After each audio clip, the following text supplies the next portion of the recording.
Break के बाद एक बार फिर सेहत लाइव में आपका स्वागत है। आज हम बात कर रहे हैं अस्थमा के बारे में, अस्थमा से कैसे बच के रहें। ब्रेक में जाने से पहले इनहेलर्स की बात की डॉक्टर अग्रवाल ने, तो आइए उनसे डिटेल्स में जानते हैं कि क्या इनहेलर्स लेना सेफ होता है। तो अगर एक इंसान को हर वक्त इनहेलर अपने पास रखना पड़ रहा है तो क्या वो सेफ होता है थोड़े थोड़े टाइम में इनहेलर्स का इस्तेमाल दवाई करना? खाने से तो सेफ है जी, दवाई तो पूरे शरीर में जा रही है, लिवर किडनी सब जगह जा रही है। इनहेलर सिर्फ फेफड़ों में जा रहा है जहाँ इसकी जरूरत है, तो साइड इफेक्ट्स नहीं होंगे। और माइक्रो अमाउंट्स के अंदर में इसकी डोज होती है, तो inhalers are 100 times safer than medicine. अच्छा ठीक है। अगर और जो स्टेरॉइड्स हैं इनहेलर्स के, they are 100 times safer than oral steroids. अच्छा, वो कैसे? बिकॉज की मात्रा बहुत कम है। अच्छा, ये नैनो पार्टिकल्स के हिसाब से आप ले रहे हो इसको। इसके अंदर में जो है इसका इफेक्ट इमीडिएटली आता है। तो इनहेलर्स को कोई स्टिग्मा नहीं है, inhalers are the best treatment. जब भी डॉक्टर्स आपको इनहेलर्स देते हैं, choose them, take them, but correct technique important है। इनहेलर्स सांस की नली के अंदर जानी चाहिए, मुंह में नहीं। अगर वो करेक्ट टेक्निक नहीं है तो रिस्पांस नहीं आता। सो इनहेलर्स 100% सेफ है, इसमें कोई प्रॉब्लम की बात नहीं। अच्छा, हम देखते हैं कि छोटे छोटे बच्चों में जब बाय बर्थ ये प्रॉब्लम होता है तो अगर पेरेंट्स थोड़ा सा भी स्ट्रिक्ट होते हैं, मारते हैं, डांटते हैं उन्हें, तो ये प्रॉब्लम और ज्यादा बढ़ जाती है रोने से भी। स्ट्रेस लेवल प्रेसिपिटेट करता है अस्थमा को। स्ट्रेस 3 चीजें करता है, ब्लड प्रेशर बढ़ाता है, स्ट्रेस डायबिटीज बढ़ाता है, और स्ट्रेस अस्थमा को प्रेसिपिटेट करता है। अच्छा, अस्थमा करता नहीं है, प्रेसिपिटेट कर देता है इमोशन से। जब इमोशंस बॉडी के अंदर में आते हैं तो उससे हमारी सांस की नली एकदम से रुकावट आ जाती है और आप सांस लेने में दिक्कत हो जाती है उसके साथ में जो है। तो स्ट्रेस लेवल अस्थमेटिक लोगों को, इसलिए हम लोग जब वो पैरासिम्पैथेटिक ब्रीदिंग करते हैं 5 की स्पीड से, तो स्ट्रेस लेवल उनका मैनेज करने की कैपेसिटी अपने आप कम हो जाती है। अच्छा, ज्यादा रोना या ज्यादा हंसना भी मुझे लगता है ऐसे लोगों के लिए खतरनाक साबित हो सकता है। एक्सर्शन, आपको अस्थमा अनयूजुअल क्या होता है? अनयूजुअल अस्थमा होता है भागने के ऊपर, दौड़ने के ऊपर, साइकिल चलाने के ऊपर अस्थमा हो गया। कुछ लोगों को बीवी के साथ में, पार्टनर के साथ में अगर आप एक्सरसाइज कर रहे हो बिस्तर पे तो अस्थमा हो गया, एक्सरसाइज इंड्यूस अस्थमा हो गया। तीसरा होता है एसिडिटी के कारण से, कि एसिडिटी आपका रिफ्लेक्स रात में चला गया और एसिड आपका सांस की नली में चला गया, आपको उससे अस्थमा हो गया। ये हमारे कुछ जो अनयूजुअल हमारे अस्थमा होते हैं, इनसे हमारे अपने आप को बचाना चाहिए। अच्छा, इसके अलावा अगर हम मौसम के बदलाव की बात करते हैं तो उसमें भी हर मौसम के बदलाव में जब नई पॉलन्स आती हैं तो अस्थमा का अटैक पड़ सकता है। अच्छा। तो ज़्यादातर जो है अगर आप देखेंगे तो अस्थमा का अटैक, मौसम चेंज जो होता है गर्मी का और सर्दी वाला, तो हमेशा अप्रैल के महीने में अस्थमा के अटैक बढ़ते हैं, या इस टाइम पे अस्थमा के अटैक बढ़ते हैं। अगर किसी को अस्थमा का अटैक पड़ा, अब उसको ऊपर से फ्लू हो गया, अस्थमा की टेंडेंसी और फ्लू हो गया, तो उसको निमोनिया हो सकता है, या उसको बैक्टीरियल निमोनिया हो गया। तो अस्थमेटिक के पेशेंट्स को फ्लू और निमोनिया का वैक्सीन लेना चाहिए, क्योंकि अगर पहले से ही आपको अस्थमा है, ऊपर से फ्लू हो गया, तो अस्थमा रुकावट करेगा, फ्लू भी रुकावट करेगा, तो वो आदमी को जानलेवा हो सकता है। तो हर अस्थमा के मरीज को फ्लू का वैक्सीन और निमोनिया का वैक्सीन लेना चाहिए। अच्छा, मैंने एक रिसर्च में पढ़ा था कि जो बॉयज होते हैं, जो मेन होते हैं, उनको अस्थमा होने के चांसेस विमेन के मुकाबले 2 गुना होते हैं। क्या ऐसा भी होता है? अस्थमा दोनों में ही होता है, हम इसको डिफरेंशिएट करने की कोशिश नहीं करते। लेकिन जो बचपन का जो अस्थमा होता है, यूजुअली आगे जाके धीरे धीरे जाके वो टॉलरेट करके खत्म हो जाता है। मेरा आंसर सिंपल है, अस्थमा और नो अस्थमा, ब्रीदिंग एक्सरसाइजेस करो, और अगर आपको अस्थमा है तो साथ में दवाइयाँ ऐड कर दो, आप एक नॉर्मल कंफर्टेबल लाइफ जी पाओगे। अच्छा, सही तरीके से सांस लेना अगर सीख जाओगे तो मुझे लगता है एक नॉर्मल लाइफ जी सकते हैं। इसी के अलावा अगर हम बात करते हैं खान पान की, खाने पीने के बारे में, तो क्या कुछ प्रिकॉशंस उसमें भी लेनी है? अस्थमा में तभी आएंगी जब आपको किसी से एलर्जी है। तो अगर एलर्जी नहीं है तो कोई प्रिकॉशंस नहीं है। अपनी इम्यूनिटी बिल्डअप करनी है, आपने पानी अच्छा पीना है अस्थमा के टाइम पे जो है। अगर आपको किसी पर्टिकुलर चीज़ से एलर्जी है, दूध से एलर्जी है, पीनट से एलर्जी है, दाल से एलर्जी है, अंडे से एलर्जी है, MSG से एलर्जी है, अगर आपको किसी चीज़ से एलर्जी है मान लीजिए, तो वो चीज़ आपने नहीं लेनी। अच्छा, वो तो आपको आइडेंटिफाई करना पड़ेगा फूड एलिमिनेशन से। चलो, वो खुद ही आपको आइडेंटिफाई करना पड़ेगा किस फूड से आपको ब्लड टेस्ट आते हैं, या स्किन टेस्ट आते हैं, या फिर आपको खुद पता लगाना पड़ेगा। तो ज्यादा ऑयली फूड ऐसे लोगों को प्रेफर नहीं किया जाता? ऐसा कुछ नहीं है कि ऑयली फूड खाने से अस्थमा होता है। जिसको अस्थमा होगा वो पर्टिकुलर चीज़ से होगा, उसको इसके बारे में पता होगा। और हाँ, अपनी इम्यूनिटी को डेवलप करिए, अपने अच्छा खाना खाइए जो पौष्टिक आहार होता है, ताकि आपकी इम्यूनिटी कम ना हो, ताकि आपको रेस्पिरेटरी इन्फेक्शंस ना हो। अच्छा, शरीर में अगर कोलेस्ट्रॉल लेवल ज्यादा हो जाए तब भी? कोलेस्ट्रॉल का अस्थमा से कोई ताल्लुक नहीं है। अच्छा, कोलेस्ट्रॉल का हार्ट वाले अस्थमा से ताल्लुक है, फेफड़ों वाले अस्थमा से ताल्लुक नहीं है। अच्छा, अगर आपका कोलेस्ट्रॉल ज़्यादा होगा, आपको ब्लड प्रेशर बढ़ेगा, आपको हार्ट अटैक होगा, उससे LVF होगा, आपका हार्ट फेल होगा, तो उससे आपको कार्डियक अस्थमा आएगा। सिम्टम सेम होंगे, लेकिन वो हार्ट का पंपिंग एक्शन कम हो जाएगा, उससे आएगा। अदरवाइज नॉर्मल अस्थमा से इसका कोई ताल्लुकात नहीं है। अच्छा, यहाँ पे 2 सवाल है मेरे आपसे कि एक तो छोटे बच्चों में जो अस्थमा होता है, वो बच्चे जो होते हैं खासतौर से खेलने कूदने में भी ज़्यादा पार्टिसिपेट नहीं कर पाते, या उन एक्टिविटीज़ में नहीं कर पाते जिनमें और बच्चे करते हैं, तो उनका मन थोड़ा सा डिप्रेस हो जाता है। नॉर्मली याद रखो कि अस्थमा एक्सरसाइज करने से इम्प्रूव होता है। नॉर्मल अस्थमा के पेशेंट्स को अगर आप खिलाओगे, कूदोगे, गेम्स खेलोगे, तो अस्थमा इम्प्रूव होगा। अच्छा, वो कैसे? That's normal. अच्छा एक्सरसाइज से सांस की नली खुलती है, अच्छा कंस्ट्रिक्ट नहीं होती। सिर्फ कुछ लोगों में 5% लोगों के अंदर में अस्थमा ऐसे एक्सरसाइज से अस्थमा वर्सन होता है, उसको हम बोलते हैं एक्सरसाइज इंड्यूस्ड अस्थमा। उनको हम एक्सरसाइज से पहले इनहेलर दे देते हैं तो वो नॉर्मल लाइफ जी सकते हैं।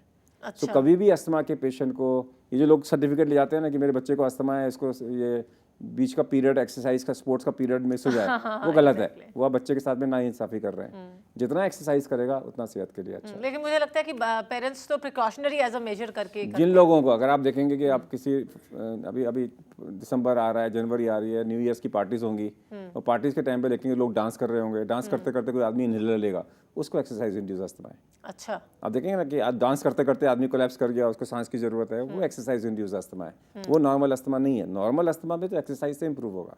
अच्छा नॉर्मल एक्सरसाइज से ब्लड प्रेशर भी इंप्रूव होगा, अस्थमा भी इंप्रूव होगा। तो ये लोगों के मन में है कि ब्लड प्रेशर के मरीज एक्सरसाइज मत करो, बीपी बढ़ जाएगा, नहीं, बीपी कम होगा।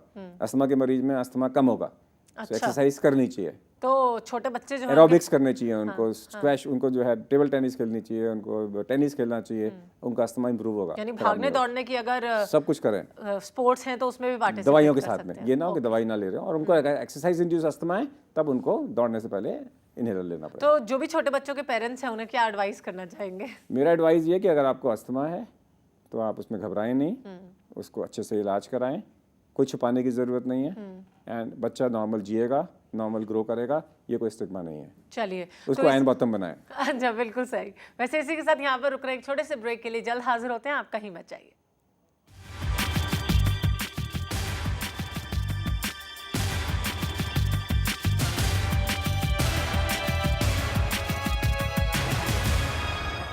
Welcome back after the break, your favourite show Sehat live. मैं हूं नमिता और आज हम डॉक्टर के अग्रवाल के साथ बात कर रहे हैं अस्थमा के बारे में। बहुत सारी इंपॉर्टेंट इन्फॉर्मेशन अस्थमा के बारे में हमें दी, कैसे सांस लेने का सही तरीका हो सकता है।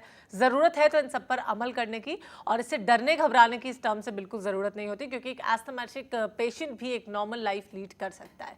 इसी के अलावा अगर हम जानना चाहें कि बड़ी उम्र के लोग जिनके साथ उनके बच्चे खास तौर से नहीं रहते हैं, वो अकेले रहते हैं, तो वो अपनी देखभाल कैसे करें, क्या प्रिकॉशनरी मेजर्स लें या क्या प्रिवेंटिव मेजर्स लें अस्थमा के लिए? अस्थमा की प्रिवेंशन तो सिंपल है कि दवाई आपने रेगुलरली लेनी है। एल्डरली में निमोनिया का वैक्सीन होना ज़रूरी है 5 साल में एक बार, 65 साल के बाद में वंस फॉर लाइफ।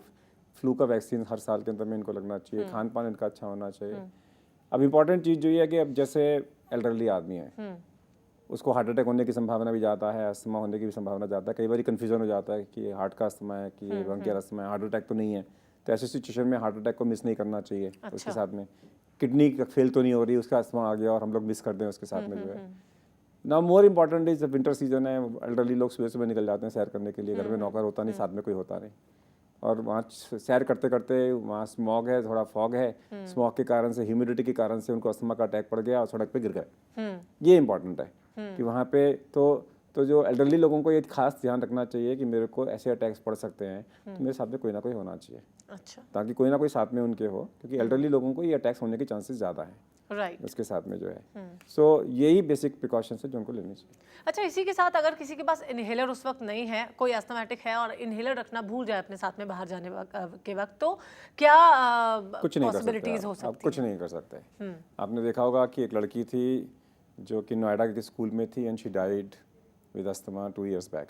हेडलाइंस थी सब जगह के अंदर में। तो ये लोगों को ध्यान रखना चाहिए कि अगर आपको अस्थमा का अटैक पड़ा और आपके सेंटेंसेस ब्रेक हो रहे हैं तो इमीडिएटली भागो। डोंट वेट कि एक एक वर्ड के ऊपर में आपका सांस फूल रहा है, उस टाइम वेट नहीं करना। और एक और चीज़ का ध्यान रखिए जो बहुत इंपॉर्टेंट है, जो माएँ गलती करती हैं कि बच्चे को रात को 2 बजे अटैक पड़ा अस्थमा का, और उन्होंने लड़ दिया और 3 बजे ठीक हो गया, अच्छा, और सुबह 7 बजे स्कूल भेज दिया।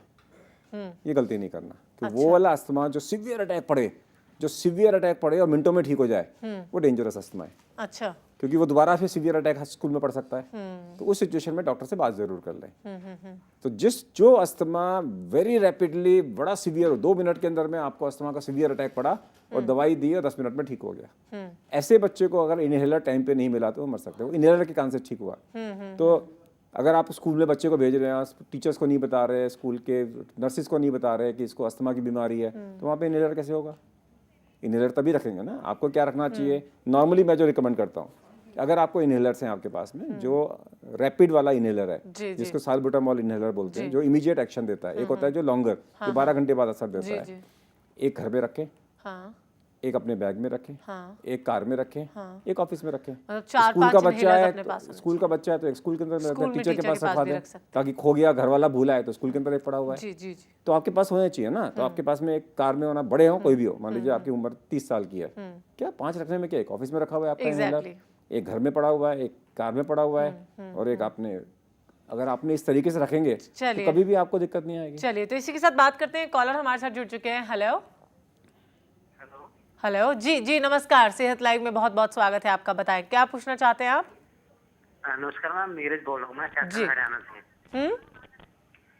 कैथल हरियाणा से नीरज बोल रहा हूँ मैम। जी जी बताएं नीरज जी। नीरज जी आपसे एक रिक्वेस्ट है, अपने टेलीविजन सेट का वॉल्यूम प्लीज स्लो कर लीजिए, उसके बाद बताइए कि आपका सवाल क्या है। मैम हाँ जी मैम। जी जी बताएं, सुन पा रहे हैं हम आपको। हाँ मैम, जैसे मेरी मिसेज को मुझे लगता है कि जैसे अस्थमा का उसे है थोड़ी प्रॉब्लम, वो जैसे सीढ़ी चढ़ते हैं तो सांस चढ़ जाता है उन्हें जल्दी। कब से आपको ये प्रॉब्लम लग रही है? मैम मिसेज को, मेरे wife अच्छा आपकी वाइफ को, ओके। तो ये वही बात कर रहे हैं कि सीढ़ियाँ चढ़ने तो में सांस जैसे- फूलता है। नॉर्मली तो अस्थमा में सीढ़ियाँ चढ़ने से इंप्रूव होना चाहिए। इनको सीढ़ियाँ चढ़ने से सांस फूलता है तो इनको एक्सरसाइज इंड्यूस अस्थमा है। तो सीढ़ियाँ चढ़ने से पहले एक तो प्राणायाम करें और साथ में ये दवाई लें। कुछ एक जनरल प्रिकॉशंस में आपको और बता दूं कि घर में अगर फंगस हो, अगर आपके लकड़ी के घर में जूतों के अंदर में फंगस हो, गीले हो, या आपके जो लकड़ी के अंदर में फंगस आ गया हो, तो वो भी अस्थमा का कई बार कारण हो सकता है। अच्छा उसके साथ में वर्षा के मौसम में यूजुअली अस्थमा कम हो जाता है, लेकिन कुछ लोगों को वर्षा के मौसम में अस्थमा आता है तो वो फंगस के कारण से है।